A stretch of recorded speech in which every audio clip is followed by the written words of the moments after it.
¡Viva la patria! Tenemos full presidenciables. Un montón de partidos. Un caga... Oye. No, quiero decir harto candidato. Una que otra propuesta. Y millones de ecuatorianos indecisos. Por eso decidimos crear 7F. Ecuador por más democracia. Pichincha Universal. El otro relato.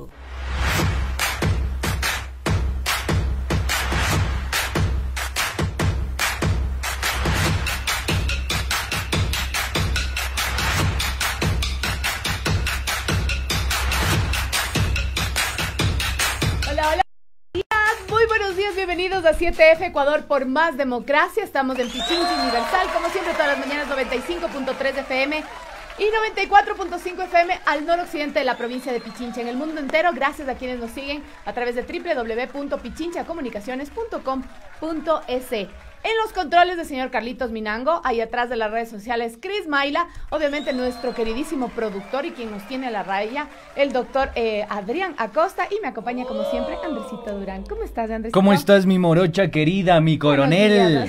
Andresito, ¿Qué tal la mañana de hoy? Todo muy bien, todo muy bien. Usted, mi Andresito, ¿cómo le va con sus Yo tareas acá de padre? pegándome el cafecito para poder despertarme porque este guambra, estoy desvelado por este guambra. Oiga, es que eso pasa cuando uno es padre. Sí. Yo creo que deja de ser dueño de su tiempo. Así es, de su tiempo, de su vida. Y yo me reía ayer porque le decía, y eso que el tuyo todavía no habla y no está atrás tuyo. Papi. Porque es como, hijito, sabes un montón de otras palabras, no tienes otra. El mío es mami. Pero es maravilloso. Y te cuento, y estoy segurísima que tu hijo va a ser más o menos como el mío. Ayer, mientras comíamos en la noche, él se pegó unas reflexiones sobre política increíbles. A ver, entonces él ya llegó a la conclusión y hablábamos, como te conté, en el debate él decía que el mejor panelista fue el señor Rafael Correa. Lo ratificaron además otros analistas políticos aquí en este espacio. En el más nombrado fue, ¿no? Sí, el más nombrado. Entonces él decía, ¿quién es el mejor del debate? Rafael Correa, mami. Está y después, perdido en el debate. Ayer me decía que quién es el peor presidente. Entonces yo le decía, ¿quién es el peor presidente, mijito? Y él me decía, Donald Trump. Mira, y yo, ¿por qué Donald Trump? Porque es tramposo, mami. Tramposo, muy bien. Es increíble, va a cumplir 5 años y me sale con esas reflexiones. Me imagino cómo será Emiliano. Filosóficas. Me imagino cómo será Emiliano. Pero algo que es importante, Andresito, y yo también tomaba esta reflexión ya mucho más allá del chiste y de reírnos de los peques, es que debemos continuar y regresar un poco más ahora a la reflexión en familia. Sentarte en la mesa y conversar con los chicos, conversar en familia y decir, ok, ¿por quién vamos a votar? Qué importante ¿Qué te parece el debate? Qué importante ¿Qué te parece este candidato? ¿Viste lo que dijo tal persona? Sí. Hay muchas familias que se reúnen a comer con el televisor, por ejemplo, viendo las noticias, o se reúnen alrededor del televisor a ver las noticias, o alrededor de la radio, mucho mejor si es la radio, a escuchar sobre las propuestas. Y mucho mejor si es Pichincha Universal. Obviamente. Y debatan en familia, conversen entre los tíos, entre los primos, padres de hijos. Si tienes chicos que tienes 16 años y no es el voto obligatorio, incentivarles a que lo hagan por patriotismo, por civismo, por responsabilidad con su país. Entonces no es solamente de que, es que yo no quiero saber nada, es que ninguno vale, porque hay mucha apatía, y eso lo hemos dicho, hay mucha indecisión de voto todavía. Ahora, también me parece, Carlita, totalmente de acuerdo, suscribo cada una de tus palabras, pero también me parece importante que es necesario y urgente que dejemos de lado ¿cómo decirlo? Este asqueo que tenemos con la política. Entendemos con completa y absoluta claridad el sentir de la gran mayoría de la gente. Sabemos que hemos vivido tiempos muy difíciles en relación a esta sindemia, en relación al ajuste estructural, en relación a las políticas o a la no existencia de políticas públicas, a la corrupción, etcétera. Pero hay que rechazar de alguna forma estos criterios que dicen que la política es mala. La política no es mala. El uso de la política es el que puede estar en cuestionamiento, pero la política en sí es necesaria. Todos tenemos una perspectiva política, todos somos sujetos políticos y todos tenemos o tomamos decisiones políticas. Y es en una cosa tan chiquita como elegir el lugar donde va a estudiar tu hijo hasta el sector en el que aspiras vivir. Digo, ahí hay una conducta política e ideológica. ¿Cómo nos manejamos incluso dentro de la familia? Todo Por ese tipo de supuesto, cosas. la familia también, muy importante. Yo lo pienso, pero o sea, yo decía, mira, a veces pensamos que los chiquititos no nos escuchan o no entienden. Ellos entienden a veces más que nosotros. Absolutamente todo, sí. A veces mucho más que nosotros, y es de la idea de que nosotros como padres o como parte de una familia, de parte de un núcleo familiar, somos responsables de formar a esos nuevos ciudadanos y ciudadanas de nuestro país. Así que muchísima responsabilidad y a reflexionar. Póngale cuidado, póngale muchísimo cuidado. Usted tiene la decisión en sus manos, en su capacidad de discernir. Por así supuesto. que involúcrese porque el futuro del país está en es manos de todas y responsabilidad todos. de todos. Absolutamente de Así todos. Y el es. voto que usted dé, sea por quien sea, haga lo que haga con el voto, es una responsabilidad y tenemos que asumir esa responsabilidad después. Pero vamos con nuestro primer segmento, mi querido Andresito. Vamos a echarle, y les entonces. cuento que tenemos primicia porque el día domingo, evidentemente por lo que sucedía en la coyuntura política, por el debate, los chicos de mi pluma lo eligió, se quedaron ahí, vea, también analizando el En debate. stand-by. Y estamos próximos a estrenar el nuevo capítulo de Mi Pluma lo eligió y nosotros tenemos unos extractos del día de hoy y mañana bien. antes del estreno. Hay que hacerle así que, la promo a los muchachos. así es, vamos a hacer la promo. Plumíferos. Los plumíferos, nuestros queridos, el Pollo Ojeda y el Patito Peralta estuvieron con una nueva candidata a la asamblea por Sociedad Patriótica, bueno, una nueva invitada, porque no es tan nueva en la política, ya tiene su recorrido, la señora Jimenita Borges, y conversaron su doble puesto al que aspiraría, porque sería asambleísta, de ganar, ¿no? Sería asambleísta Sí, sí. y primera dama también. Así que vamos a ver lo que dijo mire usted. doña Jimenita, que siempre es un gusto escucharla. Mi Pluma lo eligió. Te lanzas nuevamente para la Asamblea Nacional como legisladora y también tu esposo, Lucio Gutiérrez, está de candidato a la presidencia. Solo vas en combo, asambleísta y primera dama, las dos. Saben que siempre mis candidaturas no han nacido por decisión personal, sino por decisión del grupo político que nos apoya, que nos auspicia. En este caso nacen de una democracia interna, nacen de elecciones primarias y aunque siempre digo, no, yo no quiero, pero es la gente que a uno le empuja a asumir ese reto, esa responsabilidad y me han dicho, tú no quieres estar a la altura del momento histórico, porque al resto nos das todos los mensajes, nos metes ñeque, buena vibra, buena energía, y es como que nos empujas, y tú, a la hora de la verdad, no asumes. Claro. Así es que nuevamente tuve que acceder porque es un proceso obligatorio dentro de lo que significa la ley electoral o código de la democracia. Todas las candidaturas nacen por elecciones primarias. Ya ve, justicia social, que no es tan difícil. Claro, Así es. hacer las primarias. Así es. Este pollito siempre sale ahí con su picoteo. Buenísimo, pero ahí estuvo la intervención. Yo no quise de lo ser que será este candidata, el pueblo, el partido me lo exigió. Siempre está eso Ya no como tuve. un fetiche político. Sí, o sea, Todos no. son los elegidos a conducir los hilos de este país. Pero Salud yo por creo eso, que sí entonces. deberían tomar también la responsabilidad de decir, fue mi decisión Claro, o y sea, yo me estoy lanzando para Hay candidata. que hablar en para primera candidata. persona, por Claro, favor. porque después dicen, es que ellos me lanzaron. O sea, salieron las cosas medias chuecas, Es que yo pero no sabía. yo ni he sabido. Es que ¿para qué me invitan si ya saben cómo soy? ¿Sí o no? Oye, y esta Algo así creo más que o es menos. una variable, No. es una constante. Responsabilidad. Yo creo que esta es una constante en la política ecuatoriana. ¿Por qué razón, Carlita? Porque de alguna forma, al asumir en tercera persona la responsabilidad política, le adjudicamos, valga la redundancia, esa responsabilidad a un otro. Y yo creo que esa es una patología en los partidos políticos, esto de que no existan clivajes ideológicos que digas, a ver, realmente si tenemos partidos o movimientos políticos de izquierda y derecha, ¿cómo a lo interno están construyendo sus candidaturas, sus cuadros, retroalimentándose internamente, creando think tanks? Fíjate, hay un dato curioso que a mí me parece súper interesante, es que el Partido Conservador de Inglaterra tiene un think tank, un tanque de pensamiento que proyecta a su país y a su ideología 50 años. Tiene investigadores específicos para discutir, debatir política pública alrededor justamente de su concepción ideológica.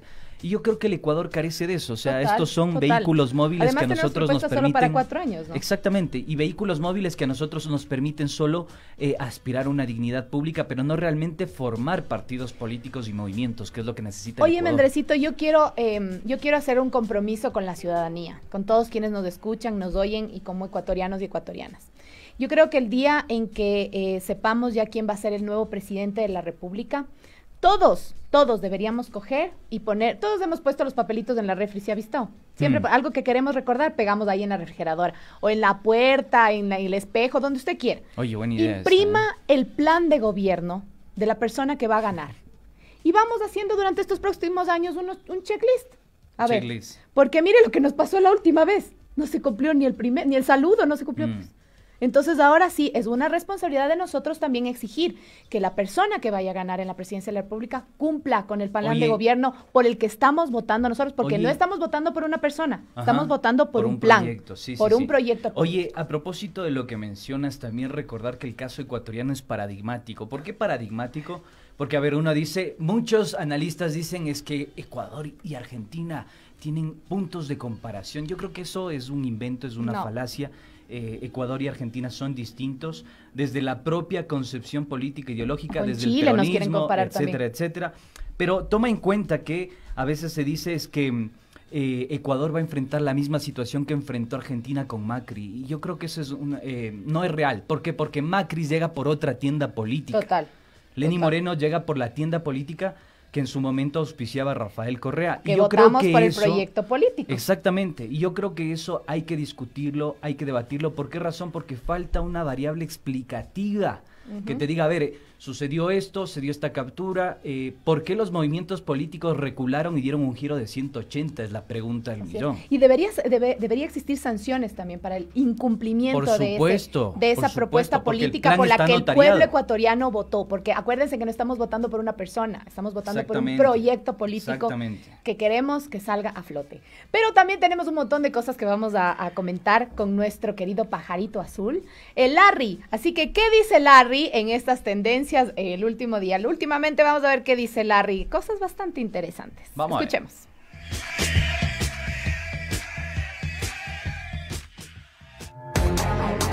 ¿Qué dice Larry?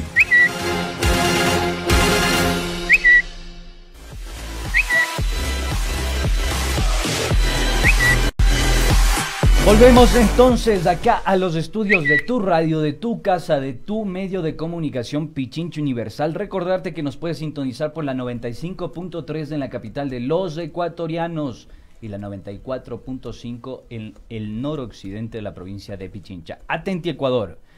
El defensor del agua y la naturaleza regala líquido vital en botellas de plástico. ¿Qué dicen al respecto los ambientalistas y ecologistas? ¿Apoyan a Pachacuti? ¿Qué dice usted, Carlita? Estamos viendo en este momento quienes nos siguen en redes sociales de Pichincha Comunicaciones y estamos viendo ahí la botellita de agua que dice Yacu, presidente, vota 18, viene lo nuevo, viene lo bueno, algo así dice, con la foto del candidato a la presidencia de la República, Yacu una Pérez. Botella de plástico. En una botella de plástico, está regalando agua en botella de plástico. El defensor del agua. Los asesores se les detallito. No, yo creo que, oye, ayer ya no les alcanzó el análisis. Ayer ya revelamos el lado oscuro de la candidatura de ya lo vamos a decir, Carlos Pérez Guartambel, Carlos Ranulfo Pérez Guartambel, así que esto, digamos, va en sintonía con lo que realmente Carlos Pérez expresa. Contraindicaciones y contradicciones que tiene. Contraindicaciones médicas. No tome agua en botella porque no es bueno, además. Sí, sabe que el agua embotellada en plástico, además es súper mala para el organismo, es muy mala para el estómago especialmente, así que siempre trate de tener el agua que vaya fluyendo o en otro tipo de envases, vidrio o cerámica, ese tipo de cosas, pero no en plástico, don Yacu, no, pues nos mande agüita en plástico. Pero vamos a continuar Mandar con agüita. nuestro querido pajarito azul y tenemos otra joya de nuestros queridos candidatos. Atención, dice Elecciones 2021, el candidato Lasso, Guillermo Lasso, ofreció encontrar la tecnología para que la Virgen del Panecillo gire sobre su eje en el tradicional barrio en la capital. Así que sí, así tal cual, como dice el Carlitos Minango. Esto lo sacamos de nuestros compañeros Radio La Calle, donde el día de ayer el candidato Lasso tuvo una reunión con el alcalde de Quito y entre otros temas ahí conversaron sobre alianzas y lo que va a pasar con Quito si él llega a la presidencia. Le vi bastante animado al alcalde de Quito, emocionado por lo que le decía el señor Lasso. Sin embargo, fue como, wow, cuando al final de la intervención el señor Guillermo Lasso dice que va a encontrar una tecnología súper moderna para que la Virgen del Panecillo gire y mire al sur de la capital. Mira, rotación. Rotación. Sobre su propio eje. Mire usted. Existe además la Ley de Patrimonio y Cultura. Me parece que se llama Ley de Patrimonio y Cultura, lo voy a buscar exactamente. Donde dice que además no es que como es usted presidente de la República va a venir y hacer lo que quiera. O sea, así existiese la tecnología para girar a la Virgen, que además debe pesar un montón de toneladas, no puede coger e intervenir un patrimonio cultural de la humanidad. Entonces no es así nomás. Es la Ley de Patrimonio Cultural, justamente. Quienes realicen reparaciones, restauraciones o modificaciones de bienes pertenecientes al patrimonio cultural de la nación sin contar con la autorización del instituto serán sancionados con multa de 1 a 10 salarios mínimos vitales sin perjuicio de su obligación de restituir encima que no paga, oye, encima que no paga los impuestos por la salida de ahora divisas, le va a tocar pagar sumar este impuesto. O sea, quisiera saber si esa propuesta del señor Guillermo Lasso ya está aprobada por la Ley de Patrimonio Cultural, que es quien obviamente tendría que apoyar cualquier rotación. Muy buena pregunta, Carlita. Igual a esto se suma que hay que decirlo categóricamente. Primero, lo que nos filtra el doctor Acosta. ¿Cuánto costaría este proyecto? Y si no nos da datos, no nos da el proceso de factibilidad de esta propuesta, hay que decirlo con toda la letra, el adjetivo. Esto se llama demagogia. Por favor. Otra de las leyes del patrimonio cultural dice que las municipalidades y organismos estatales no pueden ordenar ni autorizar demoliciones, restauración o reparación de los bienes inmuebles que pertenecen al patrimonio cultural del Estado sin previo permiso del instituto. Así que ahí es el análisis. Ahí se le fregaría pues la película a tus espaldas. Y lamentable lo del alcalde, ¿no? Lo del alcalde Loromero. Lamentable porque digo, uno como autoridad municipal tendría que decirle, a ver, un momentito, señor Lasso, lo que usted propone, ¿cómo lo va a viabilizar? ¿Cómo lo va a gestionar? ¿De dónde va a sacar el ¿De dónde va a sacar el dinero? ¿De dónde? A menos de que usted lo auspicie. Comente, por favor. Lo auspicie solito, ¿no? Sí. Así, ahí hay muchas interrogantes. Yo creo que ya en este punto que estamos llegando ya a los últimos días, a las últimas semanas de la contienda política, ya se puede decir cualquier cosa. Entonces hay que estar ahí, vea, como decimos nosotros. Como dice mi coronel. ¡Ojo de chícharo! ¡Ojo de chícharo! Por favor, a todos ustedes, queridos oyentes, ciudadanos y ciudadanas de este país, a escuchar bien lo que dicen los candidatos, a analizar y a cuestionarnos. Como dijo uno de los candidatos en el debate presidencial último, que decía que va a dar $3,000 millones a la lucha contra la violencia contra la mujer. Totalmente. ¿De dónde va a sacar eso? ¿Cuál es el estudio que está detrás? ¿Quién lo va a manejar y en dónde se va a enfocar ese dinero que va a entregar? Entonces no es decir por decir. Si lo va a decir, tiene que estar sustentado, argumentado. Como dice el don Adrián siempre aquí, ¿dónde dice? Dígame la fuente, porque es verdad. No pueden simplemente lanzar al aire porque, vea, las palabras se van con el viento y el papel aguanta todo. Pero tenemos que ser súper conscientes de lo que estamos escuchando y sobre todo de a quién vamos a dar el voto. Por favor. Por favor, póngale atención a esto que acabamos de mencionar y atenti a Ecuador, atenti. ¿Por qué? ¿Quiere que lo revele yo o lo revelo usted? Revélelo usted ya que es además del director. A ver, lo revelo entonces. El día de ayer este equipo periodístico conformado por Carla Coronel, Adrián Acosta, Carlitos Minango, está también por ahí el René Ramírez, el Johnny. Ayudaron en todo. Todos los colegas, el Estevitan Bustamante. Ahí también en las tomas. Con sus tomas. Espectacular. este equipo periodístico el día de ayer publicó un documental titulado El Camaleón, en el que se revela los vínculos políticos, se revela la trayectoria política de este candidato a la presidencia de la República, Carlos Ranulfo Pérez Guartambel, hoy conocido como Yacu Pérez, cómo se entrelaza su actividad política con la minería, su defensa por el agua, sus presuntos vínculos con grupos armados, póngale cuidado, con grupos armados, y su relación con organismos no gubernamentales. Claro, por supuesto, nosotros tuvimos la delicadeza, Carlita, junto con Adrián, que llevamos adelante esta investigación, de intentar comunicar a la fuente. Marlon Santi, después de la amenaza que tuvo, por supuesto, Marlon Santi, después de la amenaza que realizó a Adrián, no respondió a ninguna de las interrogantes, prefirió guardar silencio, y Yacu Pérez nunca respondió a los mails y a las llamadas telefónicas que se realizó desde este equipo periodístico para poder cotejar toda la información que hemos recolectado. Por favor, no se lo pierda, tiene algunas revelaciones muy interesantes, hemos hecho un trabajo exhaustivo de cotejamiento y de revelación de los vínculos con la minería. Ahí está, échele volumen, Carlitos. Eso, ahí está, mire. Esa es la canción de inicio, de intro de este documental El Camaleón. Yo quiero hacerle una pregunta brevemente al señor candidato a la presidencia de la República por el Movimiento Plurinacional Pachacutic. Señor Pérez, ¿qué hizo usted en abril de 2018 en la zona de Mos de Turo? Usted ya nos ha dicho que no tiene nada que ver con estos grupos armados, no tiene nada que ver, no tiene vínculos, dijo usted. Pero en usted. el documental dicen que no, pero que por ahí estaba. Tenemos una fotografía suya, y en esta fotografía aparece en abril de 2018 junto con Andrés Durazno. En una rueda de prensa usted anuncia que se tomarán el campamento minero en Río Blanco. Algunas interrogantes que no ha tenido la delicadeza de responder, mi estimado Yacu. Sin embargo, igual estamos con los micrófonos abiertos de Pichincha Universal para escucharle, y será muy bienvenido a este espacio. Esperamos que también nos pueda aceptar la entrevista. De la misma manera, también hemos estado tratando de invitar a otros candidatos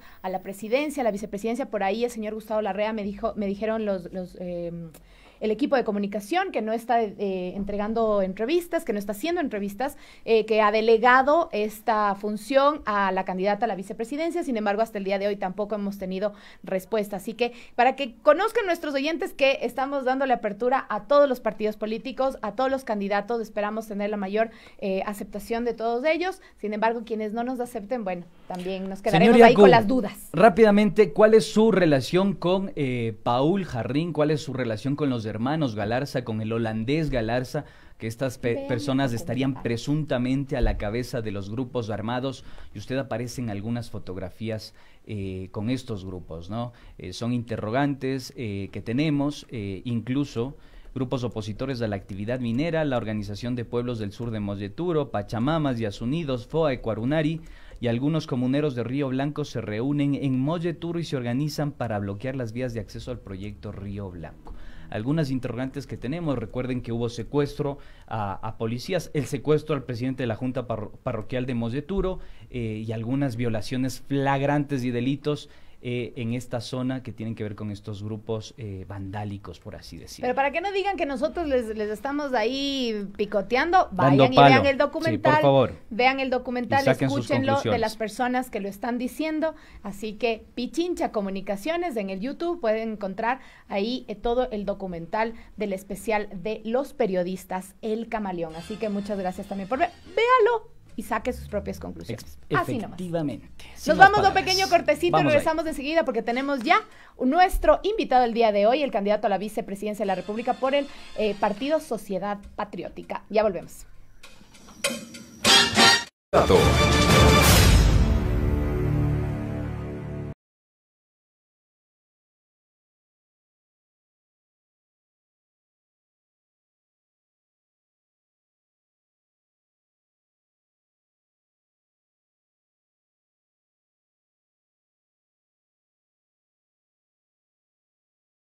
1:34, regresamos desde 7F Ecuador por Más Democracia, ahí mandándole saludos a nuestro querido Fabricio Vela, que anda ahí fisgoneándonos nuestros candidatos, mire usted, nuestros invitados. Un abrazo para Fabri. Un abrazo a nuestro querido amigo Fabri, porque les contamos que también estuvo ahí en la mañana con nuestro compañero, nuestro colega Fabricio Vela. Un abrazo para el Fabri.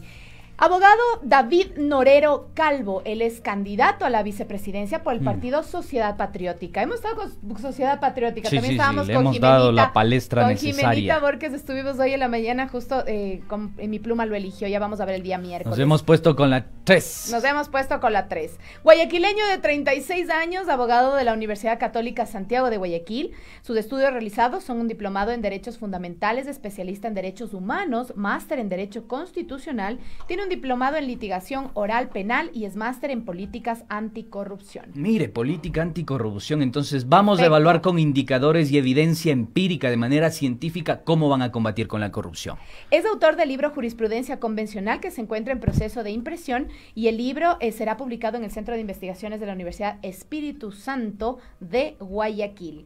El 23 de septiembre del 2020, dijo el candidato en su Twitter que Ecuador está viviendo una ausencia de ley y que el pueblo ecuatoriano ya no cree en las fuerzas del orden, ni en los políticos ni en la justicia. Según él, estamos sobreviviendo. Norero concluyó el tuit diciendo: resiste ecuatoriano, para los antipatrias, ni perdón ni olvido. Así que le vamos a dar la bienvenida a nuestro invitado del día de hoy, ya lo vemos ahí, el abogado David Norero, candidato a la vicepresidencia de la República por el Partido Sociedad Patriótica. Carla Coronel les saluda y me acompaña Andrés Durán. Buenos días, bienvenido. Carla, Andrés, un saludo grato, gracias por la invitación, un saludo afectuoso a todas las personas que nos están escuchando y nos están viendo en las distintas redes sociales. Perfecto, David. ¿Hay la posibilidad de tutearlo o vamos con el usted? Por supuesto. Sí, chévere. Igual que Lucio. Igual que con Igualito Lucio. que Lucio con me Lucio. dijo, díganme Lucio, no quiero saber que soy mi coronel ni expresidente. Sí, Lucio, sí, por sí. favor. Entonces, David, Muy bien. vamos a entrar en materia. Tenemos dos temáticas que nos interesa abordar contigo, que tiene que ver la lucha contra la corrupción y, por supuesto, también esto de reducir la masa salarial en el sector público. Comencemos por lo segundo, por favor. ¿Cómo ustedes, como sociedad patriótica, pretenden reducir la masa salarial en el sector público? ¿No les parece que esto de alguna forma va a afectar la eficiencia y la capacidad institucional del Estado? ¿No ponen en riesgo de alguna forma los derechos de los ciudadanos de acceder a un servicio público de calidad y calidez? ¿Qué nos puede comentar, David? Primero que todo, tenemos que introducir la tecnología en los procesos públicos. Tenemos que permitir que las personas realicen los trámites desde su hogar, telemáticamente. Por ejemplo, si quiero sacar una apostilla, no tengo que irme al Ministerio de Relaciones Exteriores, tener largas filas, perder muchas horas y no poder conseguir realmente en un corto plazo este documento.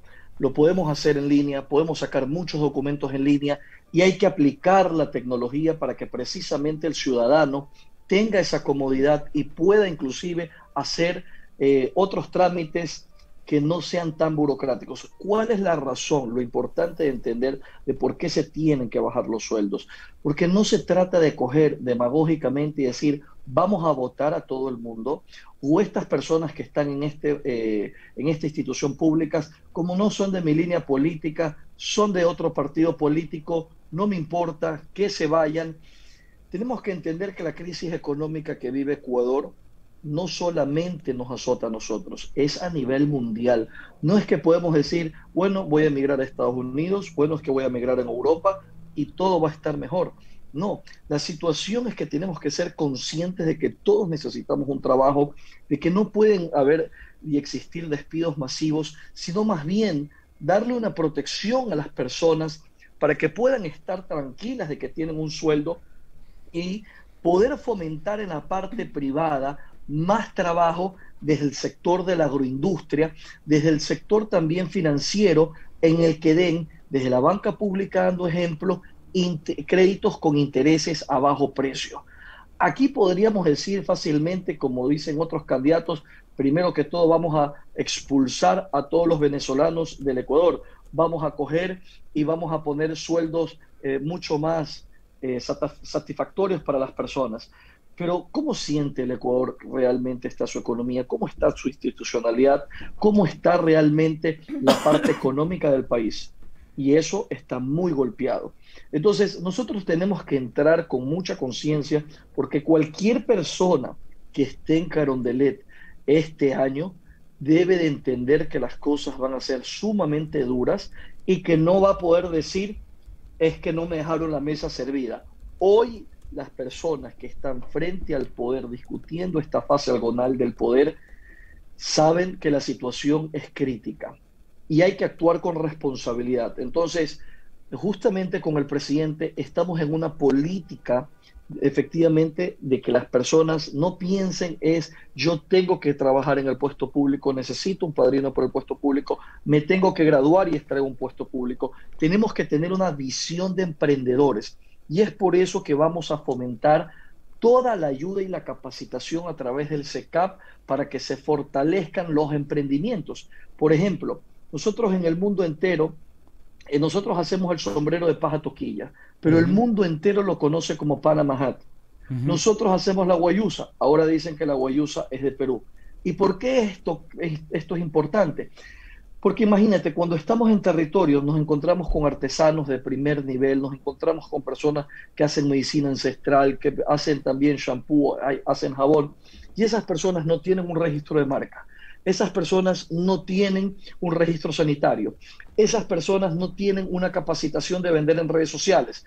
Esas personas no saben tomar fotografías, no saben cómo pautar en redes sociales. Cuando les preguntas que dónde venden sus productos, nos dicen en esta sola localidad, en una feria. Y por el COVID nadie vino.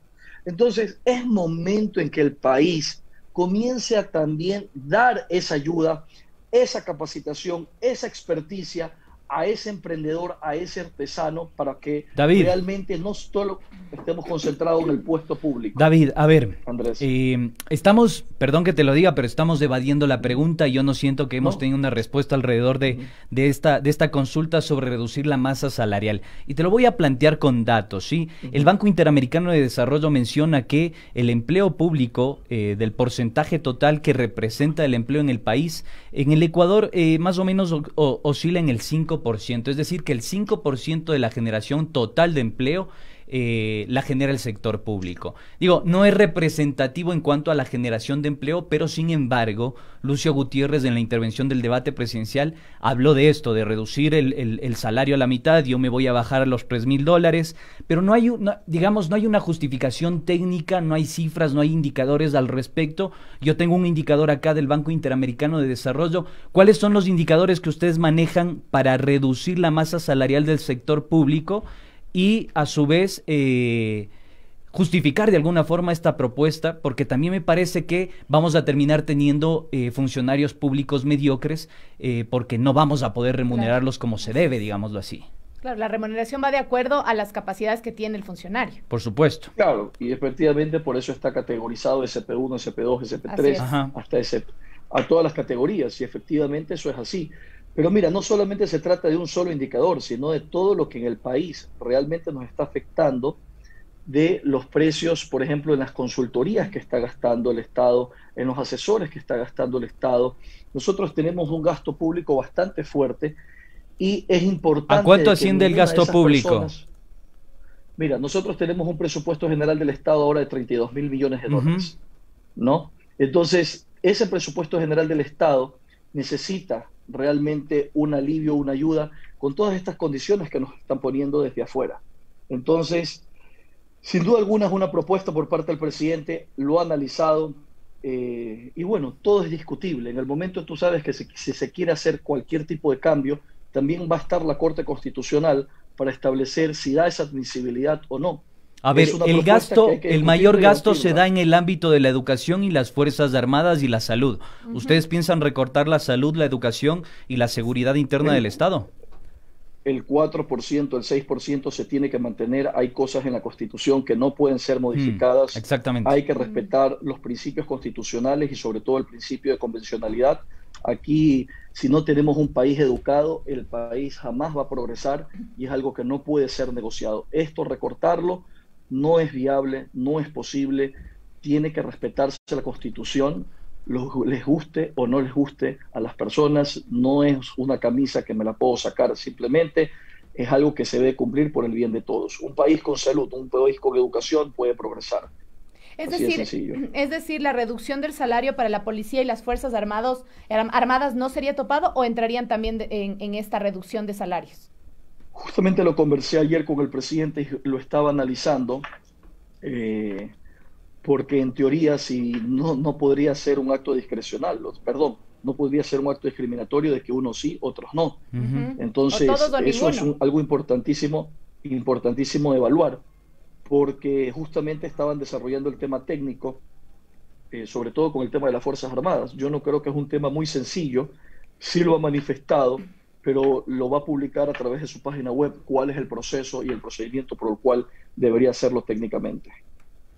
Bien, David, entremos en otra materia que me llama muchísimo la atención. Yo quiero proponer en este espacio, Carlita, que lo abordemos de manera seria, con indicadores, con cifras. Digo, tú tienes una maestría en temas de lucha contra la corrupción. Quisiera que también nos evidencies con indicadores y cifras cómo ustedes piensan combatir la corrupción. ¿Por qué razón?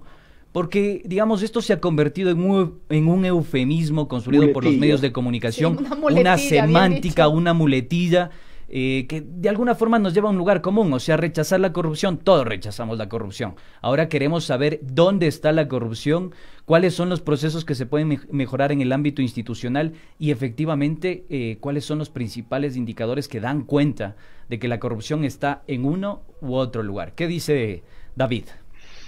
Mira, la corrupción es un hecho que toda la vida ha existido, que tú tienes que minorizarla, pero lo que no puede existir es la impunidad. Eso no puede existir. Que las personas sepan que violan la ley o que el soborno es más grande y pueden pagar la justicia, eso no puede existir. Porque en el momento en que tú tienes que una persona superior o porque alguien tiene dinero y se crea una teoría VIP del derecho de que simplemente porque tengo plata puedo hacer lo que me da la gana, ya no estás dentro de una sociedad ni en un país democrático. Un país sin justicia no es un país democrático. Y te quiero decir algo respecto a lo que tú me dices de las cifras, y aquí hay que ser muy claro. La corrupción es un crimen de cálculo. No es un crimen pasional, no es algo que se tiene que atacar con tecnicismos jurídicos. Aquí nosotros tenemos que ser francos y tenemos que ir a un punto importante. Nosotros tenemos que ir al Servicio de Rentas Internas, saber realmente cuánto se paga en impuestos, porque con eso puedes saber cuál es el patrimonio de una persona, y la unidad de análisis financiero que analiza todos los movimientos bancarios de una determinada persona natural o jurídica. Entonces, cuando tú tengas esa información, cuando tú tengas sobre todo una palabra importante dentro de tu actividad pública, que es la voluntad, vas a poder realmente golpear a la corrupción. Mira, en la Asamblea se discute la ley de extinción de dominio. En mi opinión, esa ley de extinción de dominio, al momento en que le está atribuyendo una responsabilidad, es decir, una culpabilidad, ya sea también con dolo o no, esa discusión del tecnicismo jurídico puede llevar que por una violentación al debido proceso, una violentación a la cadena de custodia, a esa persona se la declare, se le ratifique el estado de inocencia, se le pide disculpas y que disfrute de todo lo robado. En el país no tenemos que dejar de demagogia. Si queremos abordar un tema como este, lo primero que tenemos que hacer es atacarlo matemáticamente. Hay que crear una unidad intermedia. Hay que crear una unidad intermedia en la que efectivamente recopile la información del Servicio de Rentas Internas y de la Unidad de Análisis Financiero para preguntarle a cada político. Pero la unidad intermedia sería la propia UAFE, digo, el Servicio de Rentas Internas recopila la información de la presión fiscal y ellos les pasa a la UAFE para que ellos hagan el análisis financiero. Ustedes lo que proponen es una especie de pequeña sucursal de la UAFE que sirva como filtro. No puedes crear una unidad de análisis financieros porque estos organismos se preside maneja información confidencial. Entonces, tú necesitas también por ley darle la apertura. Ellos pueden trabajar coordinados con el Servicio de Rentas Internas, sí. Ellos le pueden decir al Servicio de Rentas Internas, ataca este punto, sí. ¿Han estado trabajando juntos? Sí, en ciertos casos, no en todo. Entonces, lo importante es de crear una unidad intermedia entre estas dos que efectivamente funcione como un juzgado coactivo para que le diga a ese político, señor, usted tiene una casa de $1 millón, pero aquí usted tiene $100.000 en patrimonio. ¿Cómo lo justifica? Y es que eso es real, eso pasa en todo el país. Mira, en todos los lugares que vamos, te dicen, no, es que el alcalde tiene a tal contratista, es que esa es la casa del alcalde, pero él vive en otro lado también. Mira, hay una anatomía de la corrupción que nosotros la tenemos evaluada desde que le das plata al de la comisión de tránsito, que le das plata al funcionario público para que te saque más rápido un trámite. Todo lo sabemos, todo se sabe en el país. De acuerdo, pero David, ¿no te parece que ahí caemos en un lugar común? Porque digo, a ver... Debería entrar la evaluación absolutamente todo el mundo. Digo, exactamente, porque digo, a ver, uno dice, bueno, el funcionario público, bueno, el político, todos son corruptos, etcétera, etcétera, pero es un lugar común. Digo, hay que pensar la corrupción en un doble vía. Es tan culpable como el funcionario público que es sobornado como la persona que soborna. Digo, claro. Hay que tomar en cuenta también la evasión y elusión tributaria, porque hay poderosos grupos económicos que hoy no pagan sus impuestos y eso también repercute en la salud y en la educación de todas y todos. ¿Cómo ven ustedes aquello? Mira, hay un mal muy fuerte en el país. Hay muchas empresas involucradas en el tema de compras de facturas, pero lamentablemente este tema se dio con mucha frecuencia. Existieron varios procedimientos que el mismo Servicio de Rentas Internas, cuando ingresabas a la página, te decía que era válida esa factura, y eso fue un problema muy grande dentro del sector privado también. Pero cuando nosotros hablamos del político, su testaferro, ese testaferro es una persona natural, eso es una persona privada, no es una persona que está en la función pública, es un contratista. ¿Ya? Estamos hablando también de una persona en que podría ser su amigo, puede ser hasta incluso su entorno familiar. Entonces, nosotros tenemos que entender que todo es visible en el país y que hay veces que cuando tú vas al banco y haces una transferencia o haces un depósito de determinada cantidad, hasta te dicen que firmes, que sabes de dónde vienen esos dineros. Como por ejemplo en un asambleísta no se detectó que movilizó mucho dinero, miles de miles. Entonces, yo creo que realmente el tema de la corrupción solamente se puede combatir con voluntad. Y esa voluntad tiene que existir.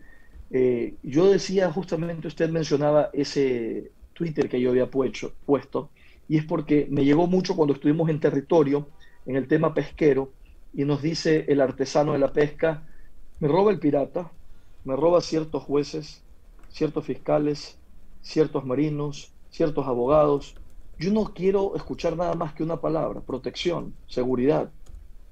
No creemos en nada más y eso es peligroso. Eso se llama anomia, la ausencia de la ley. Así es. Entonces, así es.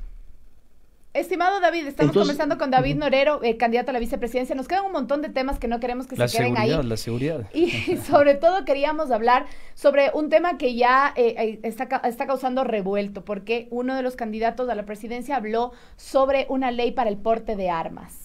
¿Cuál es su postura frente a esta ley de porte de armas, tomando en cuenta que además el candidato presidencial, que Lucio dice que le sigue mucho a usted porque usted es el joven que le hace hacer los TikTok y sale él bajándose una motocicleta vestido de militar y haciendo alusión a muchas armas ahí con la bazuca y todo? Entonces, eso nos puede dar una luz de que ustedes están de acuerdo con el porte de armas aquí en el país. Mira, estadísticamente, en el 2003, cuando Lucio fue presidente, las personas que tenían su registro de su arma no la malutilizaron.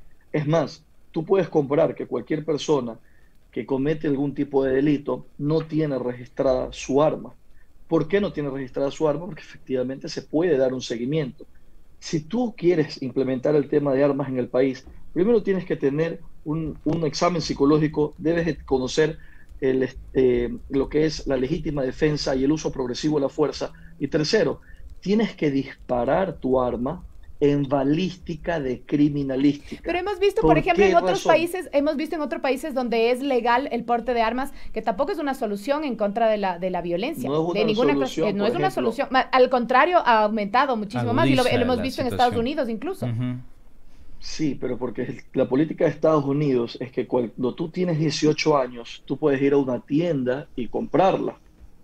Primero que todo, un arma en Ecuador no la consigues fácilmente y si la consigues tiene un alto precio. Segundo, si tú detonas tu arma en criminalística, como dije, en el área de balística, al detonar el arma y salir la bala, en el cañón se hace una esfera. A eso se le conoce como la huella digital. Es decir, lugar donde se encuentra la munición, la bala, van a saber desde qué arma fue eso. Entonces, nosotros tenemos que tener una seriedad con este tema, porque lo que se trata es de poder ayudar a aquellas personas que no tienen $1,400 para pagar un guardia de seguridad, que no tienes $800 para pagar un custodio, que eres una persona periodista y digamos que estás denunciando tantos actos de corrupción en los cuales te puede costar a tu vida y podrías también tener un arma. Mira, hay muchas cosas en el país que no están bien. Los piratas están matando a los pescadores y esto es peligroso porque puede haber una convulsión social como la de Pozorja. Eso quiere decir también, David, perdón que te corte, pero es como para entender un poquito, y es que la persona que porte el arma debería ser psicológicamente adecuada, balanceada, no sé cómo decirlo en la parte psicológica y médica, para poder portar un arma. ¿Tú crees que los ecuatorianos, en su gran mayoría, pueden cumplir con con este requisito, es decir, estar emocionalmente bien como para poder portar un arma? Porque no es que yo porto un arma y puedo disparar a todo el mundo. Dependiendo de su profesión, arte u oficio. Bien. David, eso es muy importante. Quisiera hacerte una consulta. Cualquiera. Sí, quisiera hacerte una consulta con todo el respeto que te mereces y se merece la audiencia. Realmente a mí me parece una locura esto del porte de armas. Es una posición ideológica y política que yo tengo personalmente. ¿Por qué me parece una locura? No. Me parece una locura porque los indicadores demuestran que esto agudiza la violencia y además que me parece una propuesta tan parroquial. Este país es tan parroquial en algunas cuestiones. La vecina de la vecina de la vecina me dijo, o el vecino del vecino del vecino me dijo que con un arma voy a estar más seguro. Y nos pusimos a indagar un poco al respecto de cuándo mismo es que nace esto del porte de armas, y hay una proclama en el gobierno de García Moreno en 1859 y 60. Él dio paso, digamos, al porte de armas y la pregunta es la siguiente, tomando en cuenta que esto parece ser un anacronismo, porque ya lo pasamos por allá en el 1800. ¿Cómo entonces ustedes piensan de alguna forma mejorar la propuesta de García Moreno? Porque prácticamente es la misma, lo único que cambia es la huella y el tema de la cuestión balística, pero de ahí es como regresar al 1800 y si hay violencia, bueno, la combatimos con violencia y no nos preguntamos sobre las desigualdades sociales, sobre cómo combatir la pobreza para no generar mayor inseguridad. Digo, hay un cuestionamiento ahí. ¿Qué piensas tú, David, de aquello? Mira, lo que tú dices es respetable, es parte también de una integralidad siempre, pero lo que hoy pasa en el país con estas situaciones económicas duras o la inseguridad o el sicariato, podrías decirlo, pero lo que tú podrías sentir o vivir desde la parte de tu comodidad que estás o en alguna ciudad segura no es lo mismo que vives en la zona rural y tampoco es lo mismo que se vive en la vida cotidiana. Yo he sido asaltado 3 veces, le han puesto la pistola a mi esposa en la cabeza, a mí también, y es algo muy común que hoy se da, y cuando tú te enfrentas a alguien te das cuenta que efectivamente esa persona ahora ha consumido droga, esa persona, el policía no le puede decir nada tampoco si consume, pero vivimos una degeneración dentro de la sociedad, que lo que tú puedes pensar de que está bien o que es respetable, puedes aplicarlo solamente en un grupo donde todos tienen tu mismo pensamiento y educación. Podría parecerte bastante mal y absurdo algo que podría rescatar la vida de otra persona, pero he visto cómo incluso persona que iba a ser asaltada o posiblemente le iban a atentar contra su vida, otra, desde otro lugar, disparó y los otros se fueron huyendo. De acuerdo. Son Entonces, casos, ¿no? Son casos y realmente, bueno, es como Sí, combatir sí. la violencia con violencia. Mi estimado Sí. David. Se nos acabó el tiempo, qué acaba pena el hoy. tiempo, pero nos quedan un Qué montón de pena. interrogantes Qué pena. todavía. Sí, Sí, sí. Muchísimas gracias por estar aquí con nosotros. Gracias a ustedes. David Norero es el candidato a la vicepresidencia de la República, el binomio de Lucio Gutiérrez por Sociedad Patriótica. Muchísimas gracias, David. Suerte Muchísimas también. gracias. Y ahí Suerte están también. las propuestas Gracias. de este candidato. Nos queda tiempito, mi querido. Sí, No, rápidamente, ya nos corte, manda, ya corte, nos listo, manda, ya nos nos vamos manda. entonces, cerremos rápidamente con esto. La degeneración se combate con bala, nos dice David. Ay, Vamos Dios a ver mío, entonces. Jesús, a mí me A da mí me pánico. preocupa esta cuestión, Nos pero bueno. escuchamos y nos vemos el día de mañana. Tenemos otro candidato a la Asamblea Nacional. Lo van a escuchar y lo van a ver el día de mañana. Soy Carla Salomé Coronel. ¿Me acompaña? El Bermejo Andrés Durán me dicen, así que usted, como siempre, tiene las conclusiones. Chau, chau. Adiós.